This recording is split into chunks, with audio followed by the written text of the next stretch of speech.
19 डिसेंबर 1961 ह्या वर्सा गोंय मुक्त जालें. आयज स्वतंत्र गोंयान आमी मेकळो श्वास घेतात. आमी मेकळो श्वास घेवचो म्हूण कितल्याशाच स्वतंत्र सैनिकांक आपलो श्वास गमोवचो पडलो. मोहन रानडे हांचो सुद्दां गोंय स्वतंत्र लढ्यान मोठो हात आशिल्लो. मोहन रानडे हे स्वतंत्र सैनीक आज आमचे मदीं उरूंक ना. 25 डिसेंबर 1930 ह्या वर्सा महाराष्ट्राच्या सांगली हांगासर तांचो जन्म जालो. गोंय मुक्ती लढ्याक तांचो शिवाचो वांटो आशिल्लो. प्रुडंटाक जायत्या फावट तांकां मेळपाचो योग आयलो आनी जेन्ना जेन्ना तांचे वांगडा उलयले त्या वेळार एक वेगळी दिशा आमच्या फुड्यान येताली. तुमच्या फुड्यान काय ते पयलीं जाल्ल्या भेटीची खिणचित्रां दवरतात.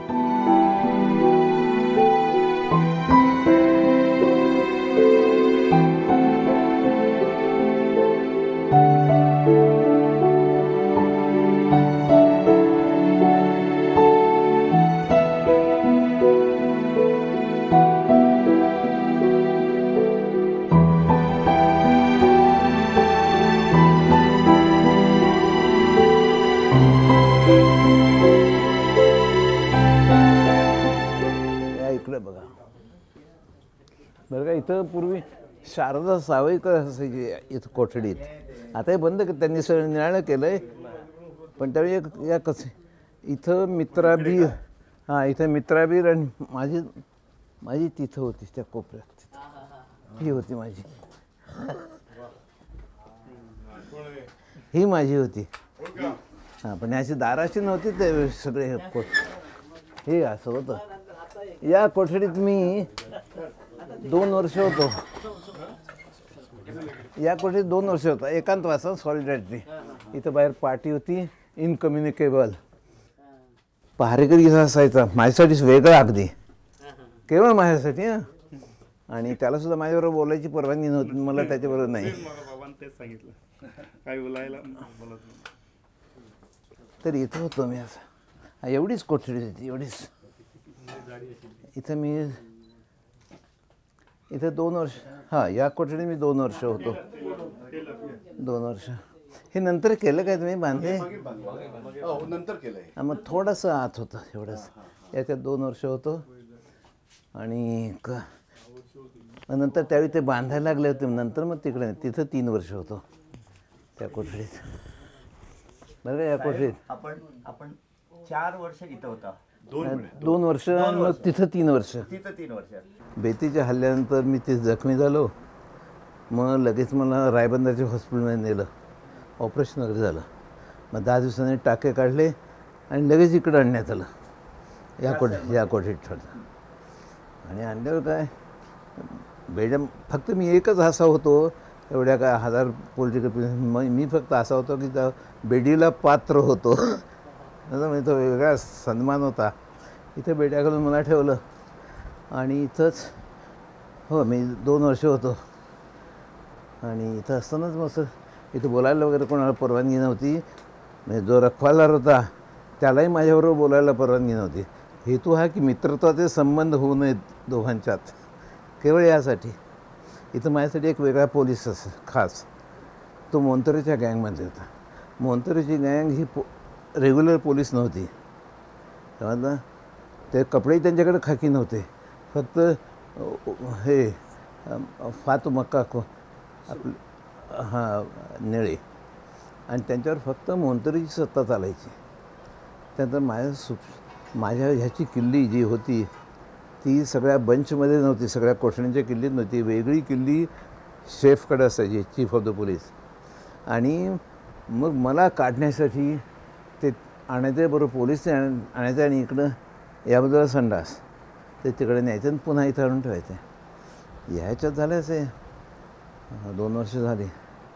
एकांतवास बाहेर पार्टी होती इनकम्युनिकेबल अशी पार्टी. माझं नावही होतं आणि किल्लीला माझ्या एक नावाची एक पार्टी होती लाकडी, मोहन रानडे म्हणून. तर असं ठरलं होतं. तिकडे जो सेल होता त्यात सिंधुताई देशपांडे आणि मित्रा काकोडकर जी नंतर बीर झाली, अशा त्या दोघी. त्याच्या पलीकडच्या सेलमध्ये शारदा साबेकर होती आणि इकडं असं म्हणत असं एक हे मेलसाठी होतं असं. पण एकदा सवय झाल्यावर मग सर राहतो. इथंच एकदा असं झालं की मी असं एकटाच होतो आणि तो निग्रो पोलीस होता. तो अचानक आला दुपारी 2-2:30 वेळेत, तुला माहीत नाही का कोणाशी बोलायचं नाही आहे म्हणून. आणि मी तो कोणाशी बोललो आहे, तो कोण आहे, शेजारच्या कुशीतल्या काही त्याशी बोलतो. पण जाऊन बघते सगळे झोपलेले होते. तर तो म्हणाला, मी ऐकले तुला बोलताना, तू म्हणतोस तरी का तिथे सगळे झोपलेले आहेत. मग माझ्या लक्षात आलं. म्हटलं मी सांगितलं व देवाची प्रार्थना जरा मोठ्यानं करत होतो, पण तसं काही नव्हतं. मीच माझ्याबरोबर बोलायला लागलो होतो, अगदी वेडा जसा करतो, म्हणजे मानसिक संतुलन माझं बिघडायला लागलेलं होतं.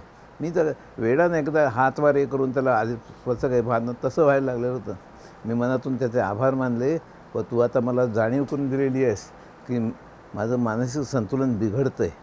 तर तेव्हापासून मी काळजी घेतली. नाही तुमच्यासमोर आज वेडा म्हणून मला. आणि नंतर मग त्यावेळी ते बांधत होते आणि त्याच्या आधी दुसरीकडे ठेवत होते कैद्यांना, तिकडे एक होती अशी. मग ते बांधून त्याला तिथं शिफ्ट केलं. हे असं आहे. आपण म्हणत होता की आपल्याला किंकाळ्या ऐकू यायच्या. त्या इथून आता ह्या बाजूला जे आहे ना, इकडं त्यापासून असं जाऊन मोंतरेचं ऑफिस होतं तिथं, तिथं कैद्यांना वगैरे मारायचे. तर रोज रात्री मला इथं रोज किंकाळ्या ऐकू यायच्या. तिथेही तसंच गेल्यावर ते तर बाहेरच हे करायचं. तेव्हा जर बापाला आणि मुलाला जर पकडलेलं असायचं तर त्यावेळी बापाला मुलाच्या हे किंकाळ्या ऐकू यायच्या. बापाची पळेल की त्याला मारतात मुला. म्हणजे हे एक मानसिक एवढं दडपण असतं, एक भीतीदायक वातावरण होतं की पुरुषांच्या पुढे जायच्या पूर्वीच ते गर्भगडीत झालेले असायचे. हे अजिंत काझिमिरो मोंतेरो यांचं ऑफिस इथं होतं का? बाजूलाच होतं. बाजूला होतं. इथे एक काहीतरी कसं तरी इथं वर्कशॉप होतं बघा. त्या वर्कशॉपचं ते दिवसभर चालू असायचं, त्यामुळं आवाज असायचा. त्याची सोबत मला वाटायची. रविवारी ते बंद असायचं आणि मग पूर्ण एकांत वाटायचं. कसा तरी आवाज कानावर पडला ती एक सोबत असते माणसाला. या माणसाचा आवाज नाही पडत, पण यंत्राचा वगैरे. तर रविवारी म्हणजे एवढंही व्हायचं. तर तिथंच ते इकडून असं न्यायचे आणि इथं टॉर्चर करण्याची हे होते मोंतेरोचे. असं म्हटलं माझी पाळी मग आली म्हणून यायची पाळी माझी. पण एक होतं की मी जायबंदी झालेलो होतो, तर 1 महिनाभर तरी मला काय हलण्याचं हे नव्हतं. मग नंतर माझ्याबरोबर हे झालं. पण सगळ्यांच्या समोर, पण इतरांच्यापेक्षा माझा कमी हाल झाले असं मी म्हणतो. कारण माझ्या लहान मुलांनासुद्धा मारहाणं पाहिजे. तर तिकडं जाऊया आपण. असू दे.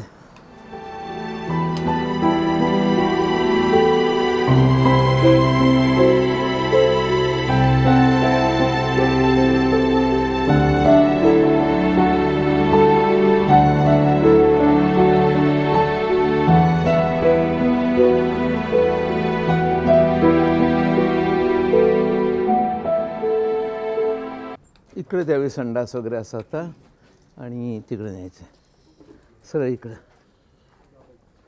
इथं त्या सिंधू देशपांडे होत्या बरं का.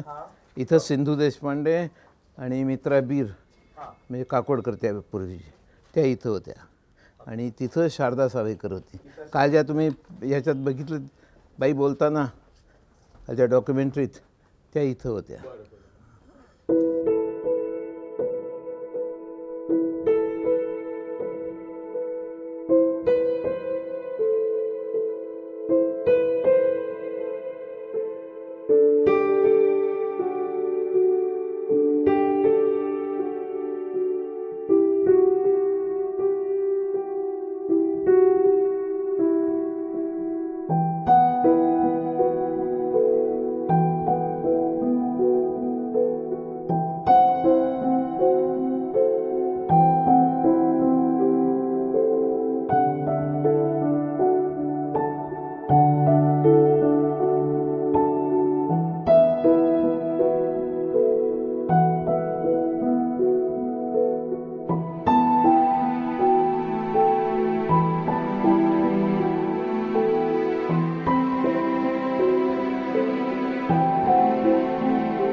इथे एक विहीर होती, विहीर.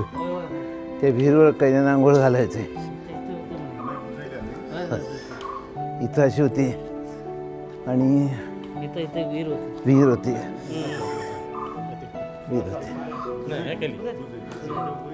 त्यानंतर ह्या इकडच्या कोळशाळेतून मला आणलं या ह्याच्यात.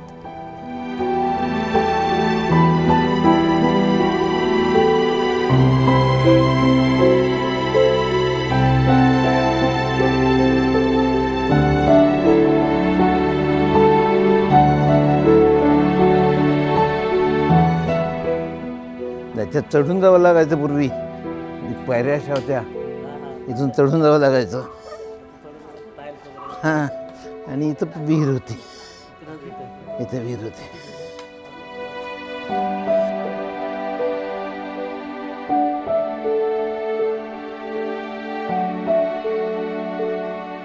त्यामुळे एक पायऱ्या वर असायचा, तो सगळं बघायचा, आणि एक माझ्यासाठी इथं वेगळा असायचा. भिजत घालायचे आणि सकाळी तर खायचे, सकाळी ते खायचे. त्यांनी मला म्हटलं, मला जेवणाच्या ऐवजी तुम्ही मूडभर चणे देतो सकाळी चहा पावाच्या ऐवजी. ते मला द्यायचे. त्यांच्या बाबांना मी बोलावलंय संध्याकाळी. असं काय नाव गार्ड त्यांचं? ते इथं. इस्माईल करोल नाम. केवळ ड्युटी म्हणून ते काम करायचे, पण आतून राष्ट्रीय वृत्तीचे होते. अरे त्या माणसानं तर एकदा त्या कोठडीत असताना मी तुम्ही सुटावं असं ते आल्यावर अगदी कोण बघत नाही असं म्हणून आमच्याशी बोलायचे. कधी कधी तो पुस्तक एखादा आणून द्यायचा, समजलं, आणि जाताना घेऊन जायचा. तर इथं त्यांनी सांगितलं, मी तुम्हाला एक मदत करू शकेन. माझी किल्ली वेगळी असायची, सगळ्या पुंजक्यात नसायची, वेगळी ते ठेवायचे. मी तुम्हाला दुसरी डुप्लिकेट किल्ली आणून देईन आणि मग तुम्ही बघा कसं जायचं ते. फक्त मी ड्युटीवर असताना मात्र जाऊ नका. म्हणजे एवढ्यावर तो एवढा राष्ट्रीय वृत्तीचा होता हो. तर मग मी इथं राहील. हां, इथं ठेवलेलं होतं मी मला, आणि इथं ठेवलेलं होतं. इथं मी होतो 3 वर्ष. आणि मग इथून मला पोर्तुगालला पाठवलं. त्यावेळी जर असं उतरावं लागायचं, पायऱ्या वगैरे होत्या, त्यावेळी पायऱ्या होत्या, त्यावेळी पायऱ्या होत्या, आणि ती विहीर होती अशी, तिथे विहीर होती. 3 बादल्या प्रत्येकी प्राणी. एक बादली ओतून घ्यायला, दुसरी बादली आंघोळ साबण वगैरे लावल्यानंतर, तिसरी बादली झाली. 3 बादल्यात आंघोळ करायची. तर मला मात्र इथं आता बाहेर राहणत नव्हते, आतल्या ह्याच्यात माझ्या होते, ते काळजी घेत होते.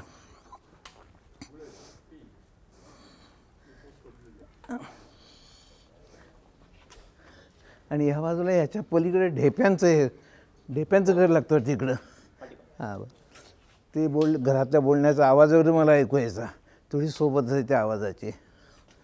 आणि हे इथं नव्हतं वाटतं काही, ते असं इकडून तिकडं जाता यायचं. नाही, पण इथून सरळ तिकडे जाता यायचं. हां, तर तिथे की नाही काटेरी हे बांधले जाळी, आणि तिथे 2 कुत्रे असायचे.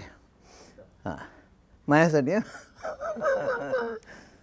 हे असं होतं. तिथं मी तिथं 2 वर्ष होतो, इथं या कोठडीत 3 वर्ष होतो.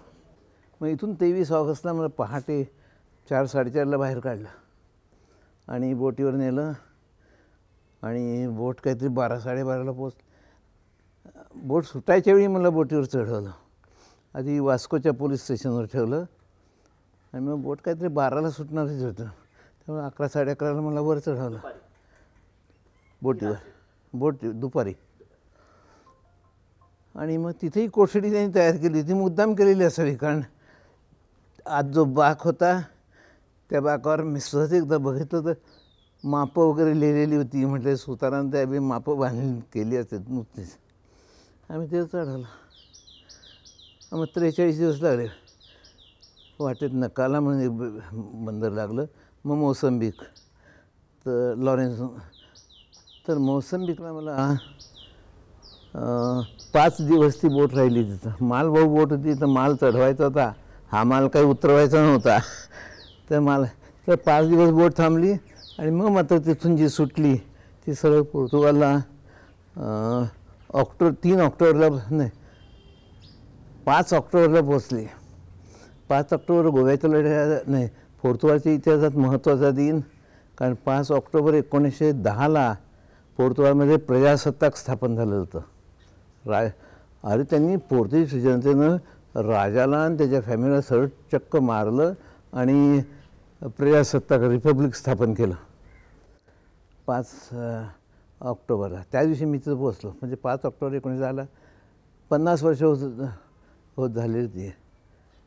1910 मी 1960ला तिथे गेलो होतो. म्हणजे 50 त्या दिवशी मी पोचलो पोर्तुगालला. म्हणजे 50 वर्षांनी एक राजाला ओढून दुसऱ्या राजाला स्थापित केलं असं झालं. आणि मग मी विचारलं आता मला कुठं उतरणार ते. मला बोटीवरती अधिकारी आम्हाला माहीत नाही मग कुठं उतरणार आहेत. मला नेलं होतं ते पोर्तुगालच्या उत्तरेच्या भागावर पोर्तो म्हणून बंदर आहे मोठं, तिथं. आम्हाला पुढचा काही माहीत नाही. कधी येतील इथंच ठेवतील आणि 2 दिवसांना लिस्बनला जाणार बोट तेव्हा येतील.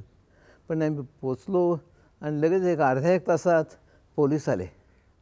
हातात गुच्छ वगैरे काही नव्हता, बेड्या होत्या हातात घालल्या होत्या. आणि मग नेलं मला पोर्तुगाल काय 11-12ची वेळ असेल. तिथून तिथल्या पोर्तुच्या पोलीस स्टेशनवर नेलं. पहिली गोष्ट त्यांनी केली ती म्हणजे फोटो काढणं. हा कुठं गायब झाला तर काहीतरी असं पकडणे. पहिली गोष्ट केली ती म्हणजे फोटो काढले सगळ्या अँगल्समधून, इकडं कसा दिसतोय मागच्या बाजूनं वगैरे. आणि मग मला कोठडीत एका ठेवलं तिथं माडीवर होती कोठडी. आणि कोठडीत आत घालण्यापूर्वी तो पहारेकर थांब जरा इकडे. आणि मला एक जागा दाखवली. ती म्हणाला सिमेट्री आहे, सगळं जवळ आहे. म्हणजे तुला जवळ खरोखर अक्षरशः असं सगळं जवळ आहे सिमेट्री वगैरे कब्रस्तान, तिथं जवळच्या जवळ तुला देता येईल म्हणून. आणि असं घालून त्यानं मला कोठडीत घातलं. तिथून मग दुसऱ्या दिवशी काढलं पहाटे आणि मग लिस्बनला नेलं. आणि मग तिथं मात्र मी हे सगळं एकांतवासात लिस्बनला नेलं. तिथंही तिथल्या अल्जूब म्हणून एक पूर्वीचा तुरुंग, त्या अल्जूबमध्ये मला ठेवलं. तिथे 2 वर्ष ठेवलं. आणि मग तिथून मला कशियश फोर्ट ऑफ कशियश तिथं जुना एक किल्ला. आणि तिथं मात्र 2 महिने राहिल्यावर माणसांच्यात मला ठेवलं. कारण इथं मला ते डेंजरस समजत होते. माझ्या या इथल्या पाठीवर प्रिगोज म्हणजे डेंजरस असंच लिहिलेलं होतं. इथं सेलच्या बाहेरची पाटी लावली त्या. पण पोर्तुगालमध्ये गेल्यावर तेवढा काही डेंजरस नाही राहिला. इथं मी पळून जाऊ शकत होतो. तेव्हा मग त्यांनी मला इतर पोर्तुगीज कैद्यांच्याबरोबर ठेवलं. ते असं सगळे राजकीयच कैदी होते. आणि म्हणजे किती एवढ्या वर्षांनी मी दुसऱ्या मनुष्य प्राण्याबरोबर मला राहता आलं, केवढा आनंद होता तो दिवस, समजा. तर असं झालं. मग तिथं होतं मी गोवा लिबरेट होईपर्यंत. आणि मग त्या दिवशी काल डॉक्युमेंटरी दाखवला तो सीन, दाढी वगैरे करतायत. मला सकाळी काढलं, केस वगैरे वाढलेले ते कापण्यासाठी. मग सलूनमध्ये नेलं तिथल्या सेलमधल्या. आणि मग तिथं तो होता 19 डिसेंबर असेल. एरवी आम्ही कैदी पोलिसांच्याबरोबर नेहमीच साधे औपचारिक बोंदी बोहतार्थ वगैरे म्हणायचो, तेही आम्हाला उत्तर द्यायचे, तसं होतं. पण त्या दिवशी मी त्या न्हावी म्हणजे काय, फक्त पोलीस असतो, फक्त न्हावी काम करायच्या वेळी तो झगा घालायचा. आणि त्यांना काही उत्तर दिलं नाही. मी बोंदी म्हटलं तरी मला आश्चर्य वाटलं. मी गुड मॉर्निंग म्हणतो आणि हा काही मला उत्तर देत नाही आहे. दुसऱ्यांदा म्हटलं तरी त्यांना उत्तर दिलं नाही. तिसऱ्यांदा म्हटलं जरा ओरडलं. कारण एक अपमान होता की आपण गुड मॉर्निंग म्हणायचं आणि दुसऱ्यांदा गुड मॉर्निंग नाही म्हणायचं. मला कळेना गंभीर वातावरण. एरवी तो न्हावी आमच्यावर एवढा गप्पा मारायचा, आम्ही कोठडीत काय करतो हे कळण्यासाठी अर्थात. पण त्याविषयी तो अजिबात बोलला नाही, गंभीर होता. आम्ही छोटी माझी हजामत वगैरे झाली. मग पुन्हा मग कोठडीत नेलं आणि सगळे आम्ही 16 कैदी होतो त्यावेळी त्या कोठडीत, 7 जणांच्या कोठडीत. आणि आत गेल्याबरोबर पोलिसांनी दार बंद केलं. सगळे माझे इथं सहकारी माझ्याभोवती गोळा झाले आणि परमेश अभिनंदन म्हणाले. आणि म्हटलं काय झालं आहे. मग लगेच लिस्बनचे तो पण हे आलं होतं वर्तमानपत्र, त्यात उत्साह कुलू, आणि त्यात मग भारतीय सेना गोव्यात गेल्याची बातमी होती. याप्रमाणे झालं. मग पुढे वाटलं होतं की 5,000 पोर्तुगीज इथं कैदेत होते. मला वाटलं होतं की त्यांच्या बदल्यात माझी सुटका होईल, पण नाही झाली. ती अनेक मोठं राजकारण पुढं. मग झालं असं. मग मला सोडलं 1969 साली. म्हणजे 9 वर्ष मी तिथं राहिलो. इथं विहीर होती आणि ह्यापासून पलीकडे जायला वाट होती ओरांडासा. माझ्यासाठी त्या तिकडच्या कुठे असताना एक मुसलमान मुलगा असाच होता, तो मोंतरोच्या गँगमधला. त्यालाही माझी काकूळ आली असते कोण जाणे. पण तो त्याच्यावर पुस्तक आणायचं, एक उर्दू पुस्तक. आणि मी ड्युटीवर असे पण तू घे, कोणी यायचं आलं की तो मला सिग्नल करायचा. मी लगेच ह्याच्यासाठी हे डबा होता लगेचसाठी वगैरे त्याच्याकडे ठेवायचा. आणि जाताना तो घेऊन जायचा. जाताना तो ते पुस्तक घेऊन जायचं उर्दू पुस्तक. चांगलं. एवढंच काय, आता काय असतं की मला एक एकांतवास. पण पोलिसाला 2 तास ड्युटी करणं, बसायचं नाही, सिगरेट ओढायची नाही, खडं उभं राहायचं, हा एक प्रकारची शिक्षाच होती. चेष्टा होती 2 तास उभं करणं किंवा 4 तास ड्युटी करणं. तर त्याही बिचारायला कंटाळा यायचा. पण माझ्याबरोबर बोलायला परवानगी नसायची, पण त्यातून बोलायचे काहीतरी. तेव्हा अशी होती एक. 2 वर्षापूर्वी काय झालं, याचं पोर्तुगीज ट्रान्सलेशन प्रसिद्ध झालं, न्यूज केलं होतं. तो एक वेळ मला, अरे पोर्तुगीजमध्ये भाषांतर केलं आणि राष्ट्रभाषा हिंदीत का नाही. मग हे काढलं.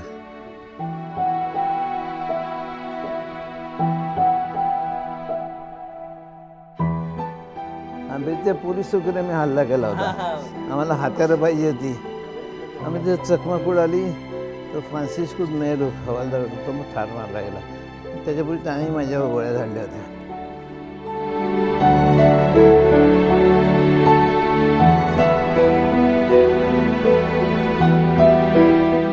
इकडे ऑफिस होतं. माझी आई भेटायला आली तेव्हा मला इथंच नेलं होतं.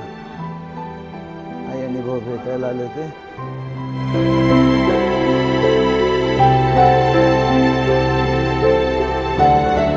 2001 ह्या वर्सा स्वतंत्र सैनिक मोहन रानडे हांका पद्मश्री पुरस्कार दिवन सन्मानित केलो. 25 जून 2019 ह्या दिसा तांच्यांनी निमणो श्वास घेतलो. आयज जरी ते आमच्या मदीं ना, तरी तांणी केल्ल्या गोंय मुक्ती खातीरचो बलिदान सदांच काळजान उरतलो.